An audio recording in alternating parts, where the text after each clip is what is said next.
I struggled in chess for years until I discovered this opening. It starts with the move d6. It's called the Philidor defense. Changed my life forever, the life of my students, and it's gonna change yours.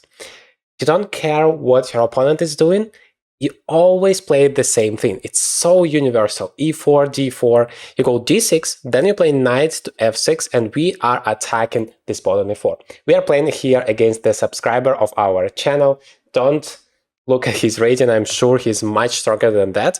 And the main line here, e5. Now they have a choice. They can take the pawn and go into the endgame. This is the highest win rate line that I know, and we are going exactly for that. Knight f3 is an alternative. You can take a look at that in the playlist on this channel. And I also have an entire course based on this opening to help you build an entire opening repertoire, both for white and black, all in one course. And right now there is an absolutely amazing offer. You get a full month of live coaching with me completely for free if you join the program.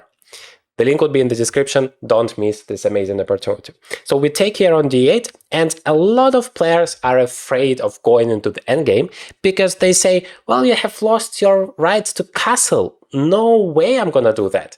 But there is no point to be afraid here.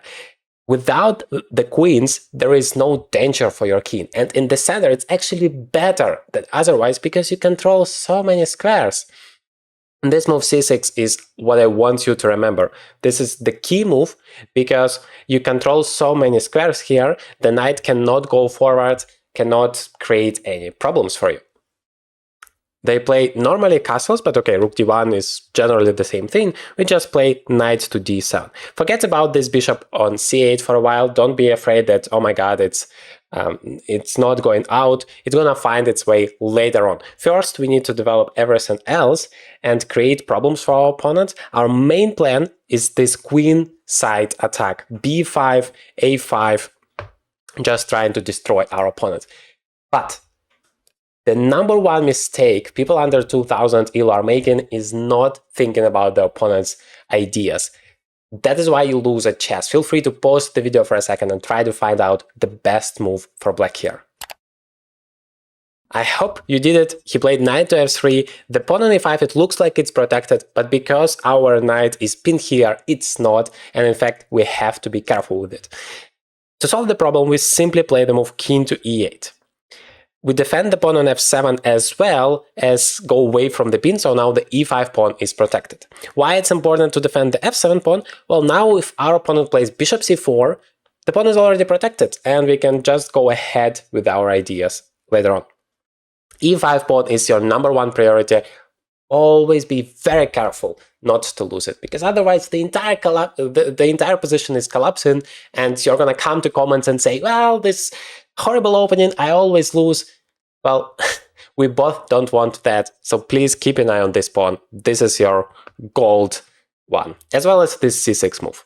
Very important to stop that knight, and otherwise you're doing very well here. Whenever they take on f6, it's never a problem, because now we get a pair of bishops. This is a fantastic advantage. Yes, we don't take with the knight, as we are gonna blunder this key pawn. You never want that. We just take with the pawn. Don't be afraid of the double pawns. In fact, double pawns are so underestimated in chess. It's very solid. You don't have any problems in the center whatsoever. Now this e5 pawn is never a problem. This g5 square is also covered. So for example, knight g5 is not an idea now. And we can just focus on our attack. We can simply play b5. Whenever we can play it with the tempo, attacking the bishop, it's even better. He goes backwards, but he loses time, and we can continue attacking him. We can just play a5, threatening to play a4 and just win the bishop on the spot.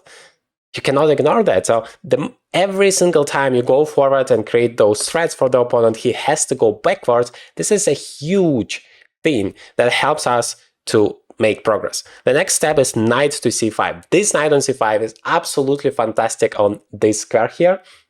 We are attacking the bishop and the pawn on e4. It doesn't mean that we have necessarily to take something immediately. We just create those threats. One of them is the move b4, attacking the knight, and whenever the knight goes away, we take the central pawn on e4. And because our pawn on e5 is protected by this f6 one, which some might say, oh my god, it's a double pawn, it's so bad. Well, in fact, it's so good because we don't have any problem, we don't have to worry about it, and we can just focus on attacking. Our opponent didn't even castle yet, and we are already creating pressure. We have a pair of bishops, we are playing as black, and only after 10 moves, we already overtake the initiative. This is how powerful this opening is.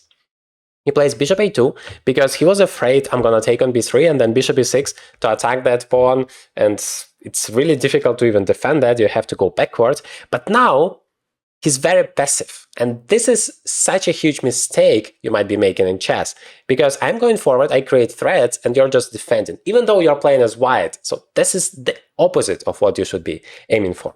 And now, as mentioned before, b4, the key idea in the right moment, just attacking the knight, and if he takes it, he even loses the bishop. Look, my rook is there, just getting ready to open up the a file, and then the bishop is going to be lost. But otherwise, I'm gonna also take on a3 at some point, and my bishop from f8 is gonna attack it, and I'm gonna just win so many pawns. And because he played bishop to a2, he cannot play knight a4 now, which would be a typical idea. And he has to go backwards somewhere like e2, and we already win that central pawn. We are just so much better here already. But it's of course too early to argue, okay, now it doesn't matter, we are gonna win anyway. It's never too late to spoil your game. I have lost so many games in my life because I wasn't careful with my opponent's counterplay. So let's try to make sure we don't blunder anything and we limit our opponent's potential, and at the same time try to improve our position as much as possible. I think we can take on a3 now, as after takes on e4 we are gonna have that c3 square available in case he's gonna attack us, and also this bishop is gonna attack the a3 pawn, another target for us. Very, very cool. He basically has to take, otherwise he has to deal with this annoying pawn there. And now we take on e4. Notice that because of this pawn on f6, this knight on f3 is not able to create any threats whatsoever. As for this bishop on a2, we can simply play bishop e6. Remember, I promised you this bishop is gonna find its way, and yes, it's later on in the game, but we are about to develop it to a very good square. Once we play bishop e6, we attack their bishop. If they exchange it, then we are gonna have this e6 pawn covering all of the weaknesses. We don't have any problems whatsoever. But for now, like, how do you even deal with the problem of the a3 pawn? It's hanging, and we are threatening just to take it and create a passer. Yes, he castles, trying to finish his development, but I think we can even be greedy and just grab that pawn. It's important to check your opponent's threats, but if he doesn't have any, then don't be shy and just grab what's yours. Bishop takes a3. Now I'm ready for king to e7. The king is always really good here, covering all of the squares. And notice, because we are still in the center, we are much closer to the actions. We don't need to castle at all, as then we are not going to control the d6, the d7 square. The king is really nice if you don't have any queens. The entire point of the castles is to bring the king to the safety, so you're not going to get checkmated. But if there are no queens on the board anyway, you're not going to get checkmated. The castles is not that important.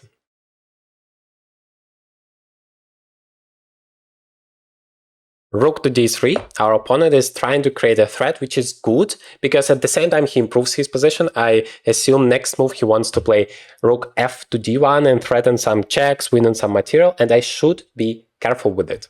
Don't assume that your opponent is just stupid and doesn't have any hidden ideas. Okay, how can I deal with it? I think that the simplest is just to play king to e7 once this rook is gonna come to d1, as then d8 square is covered by my rook, don't have any troubles. For now, this bishop is hanging, and whenever you understand the threat of your opponent, it might be obvious as here, might be less obvious, then you need to ask yourself, is it dangerous for me? Yes, I don't want to lose the bishop. And then, what is the most active way to deal with the problem? In this case, it would be bishop to c5. I have many squares, but here I also create a threat, and my opponent has to worry about it now once he moves his rook. So this is the best possible position for my bishop. Next, I'm ready to play king e7, bishop e6, maybe connect my rooks and open up this a file for this a pawn. You always want to create a passer in the endgame, and once you have it, you want to take that, to use that to your advantage and go ahead and try to push it forward. Maybe you can't even promote it first, but you deflect your opponent's pieces from what he's trying to achieve, and that is very good as well. Okay, he plays knight to c3, which is a nice move. He wants me to take and first eliminate the threat of the f2 pawn, and secondly, this rook on the c file is going to attack my bishop and the weakness there on c6. I really have to give him credit. He definitely plays much stronger than this 670 rating that he has. But what is the most active way for us to deal with this problem now? I think I like the move bishop f5. If he takes on e4, I take it back, and the bishop is so nice in the center, protecting this pawn, covering all of the weaknesses. But you never make your move without thinking what your opponent can do. And not only you check the obvious moves, like I play bishop f5, he just takes, but also knight h4 is creating a threat, attacking my bishop. I cannot just ignore that because all of my pieces are going to be lost. Well, let's see if I have a solution to that. Bishop f5, knight h4, I can play knight takes f2, as after knight takes f5, I'm going to win his rook, thanks to a discover check, knight takes d3. Hopefully you can follow this variation. And if he takes something else, well, I'm going to take his rook anyway, and this bishop is covering that. So I think bishop f5 is the most active way for me. It works tactically, so that is what I'm going for.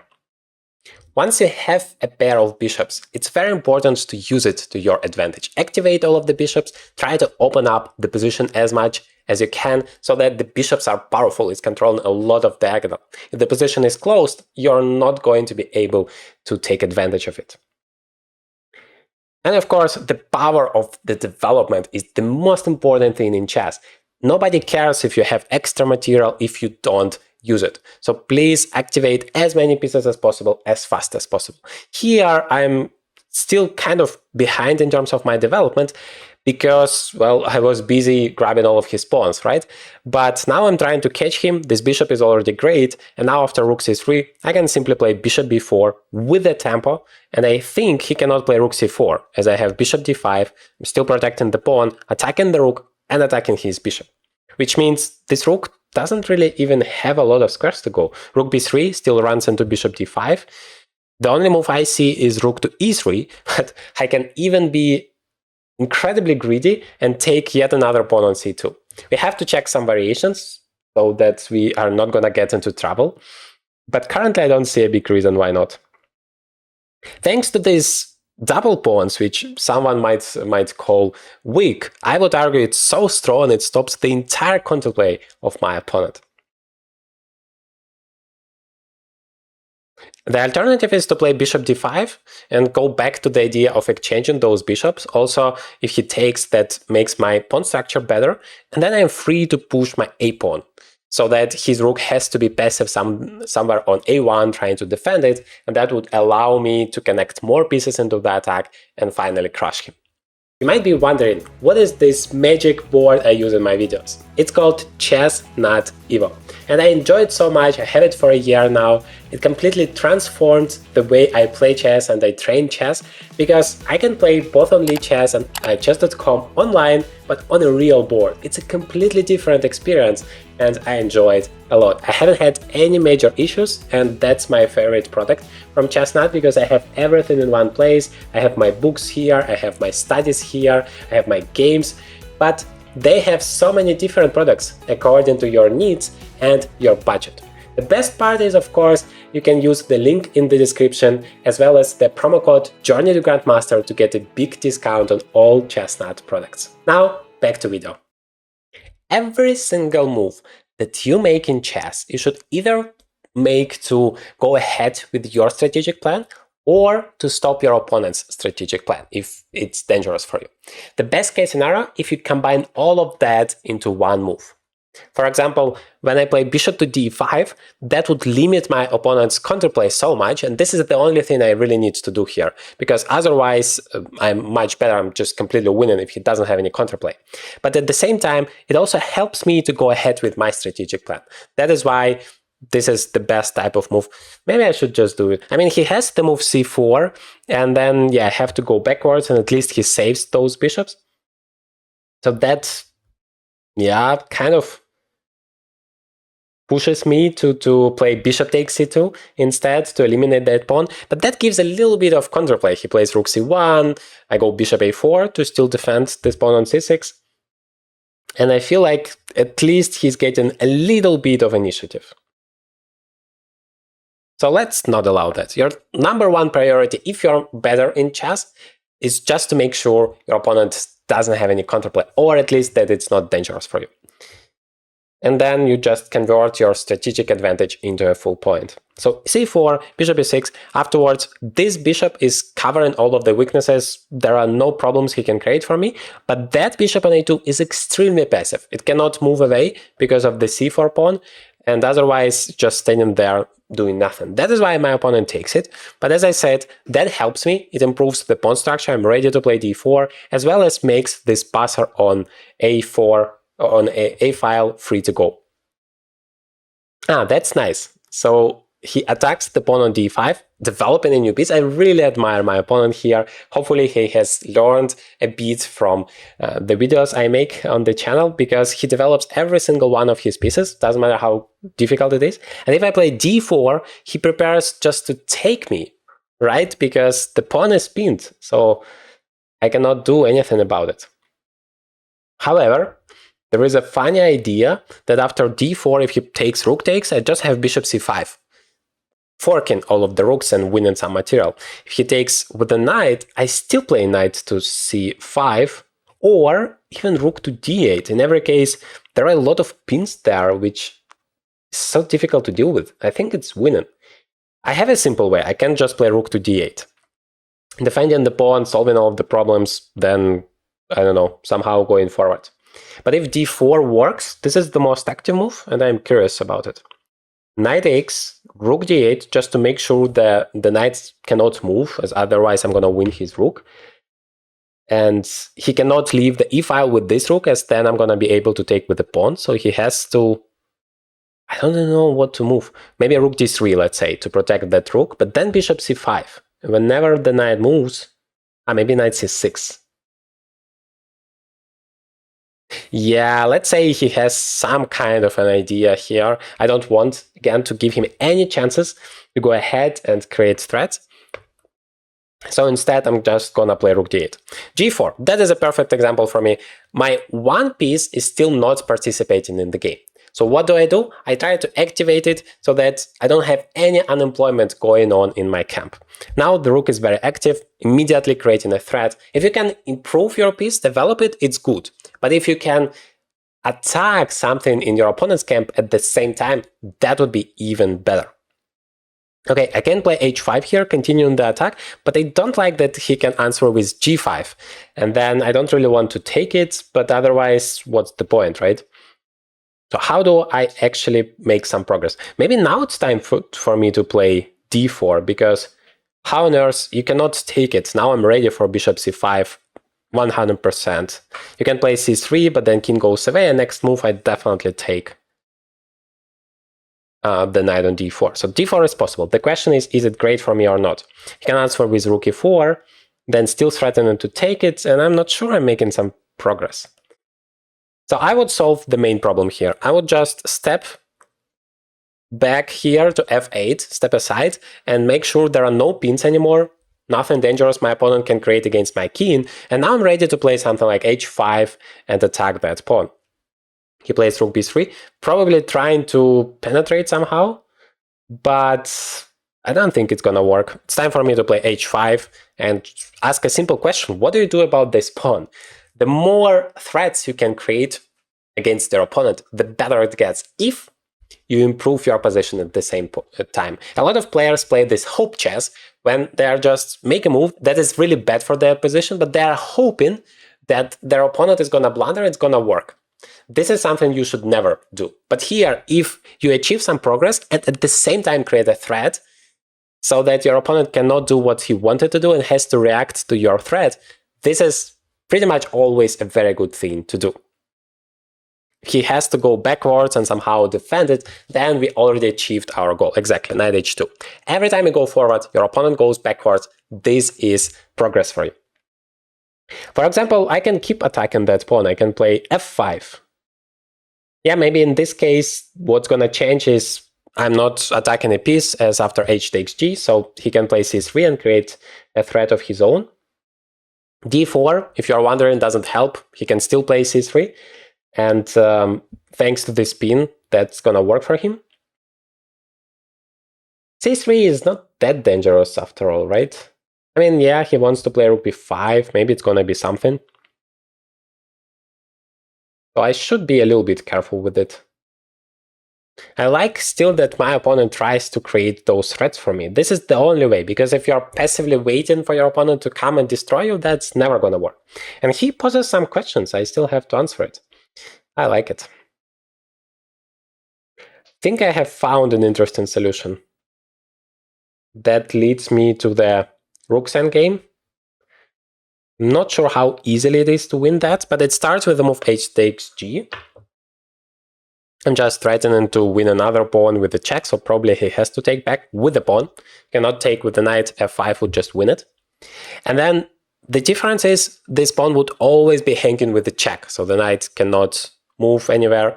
And I want to play e4 now, with an intention after c3 to play bishop d6 and create a counter threat. I'm attacking that guy, that knight on h2. Once I take it, then I'm free to win the g pawn, and this king is cut there, so I might even be able to create some checkmate threat. That feels very, very interesting. That's my plan. If he doesn't play c3, then I'm actually free to do whatever I want. He prepared another trick for me. I wanted to play bishop d6, saying that, okay, that knight is hanging, right? And you have 0 moves to go. And that would be all cool, but you never make move without thinking what your opponent can do. And you always start with the most active opportunities that your opponent can achieve here. And instead of defending that knight or somehow go backwards, yes, rook takes d5, creating a counter threat, pinning my bishop, and now after bishop takes h2, it's not a check anymore. So he has rook takes d2 and d8, sorry, and that might actually win him the entire game. So that pawn is a problem. How do I solve it? I think I play rook to g5. I defend the pawn, and now after c3, I again am ready for bishop to d6 for real when his knight is in trouble. Let's see what he has prepared for that. Yes, c3 is coming, but then bishop d6 in a situation where my pawn on d5 is protected and his knight is struggling. What do you do about it? I guess he just has forgotten about it, but that's not possible. Now I'm just taking it. Maybe he sacrificed it, trying to take there on a5 and say that I don't have enough pawns to convert my advantage, but I doubt that's true. So how do you convert this position? You have to be careful not to exchange too many pawns. Instead, you want to exchange pieces. The more pieces you exchange, the simpler it gets. Do I play bishop e5? That would help me to exchange a lot of stuff, but also some pawns are going off the board. I think that should be good to go. So I play bishop e5, attacking the c3 pawn, a weakness for my opponent, and I give up this pawn on d5. Not just like that, but with an intention to exchange a pair of rooks. The more rooks I exchange here, the simpler it is to convert the advantage for me. But if he doesn't take, then, well, I can either take that pawn or in this case, just go forward. He creates a passer for me. Yes, he has created a passer for himself, but because I have this bishop in the center of the board that works in all possible directions, it's really simple for me to neutralize that extra pawn. g4 is also hanging. At some point, I'm going to take it. I already have created a passer. Now the question is how I can use it. I think I can even create a checkmate in net here. So I'm taken on g4. Then I want to play d3. And the king, my opponent's king, we have 0 squares to go. So all I am left to do is just to play bishop h2. And that's going to create a checkmate threat, which is very difficult to deal with. Remember, the c pawn is still not a problem, because if he plays c7, I just take it. So it's great that he tries to push his passer, create some counterplay. The problem is I'm just too strong to care about it. Bishop h2 is coming. If you're wondering about f3 or something, at least I'm going to be able to play rook g1 and win the rook. Yeah, that's exactly what happens. I think I'm going to go ahead and play bishop h2. He can actually play king to e1, and that kind of solves the problem of the checkmate, but he still loses the rook. Because I'm going to play rook g1, king to d2, and then bishop f4 check. And there is no way for you to defend your rook on d1. I'm going to just win it. c7 at this point, of course, doesn't help because rook g1 is just a more powerful threat. Checkmate in one. That's exactly what he does. Rook g1 delivers a checkmate. In this playlist, you can learn so much more about this magic opening and how to defeat anyone under 2000 ELO thanks to it. Don't forget about the amazing opportunity 10-day opening mastery. You get a lifetime opening repertoire and a full month of live coaching with me included completely for free. The link would be in the description. Make sure to grab your limited spot.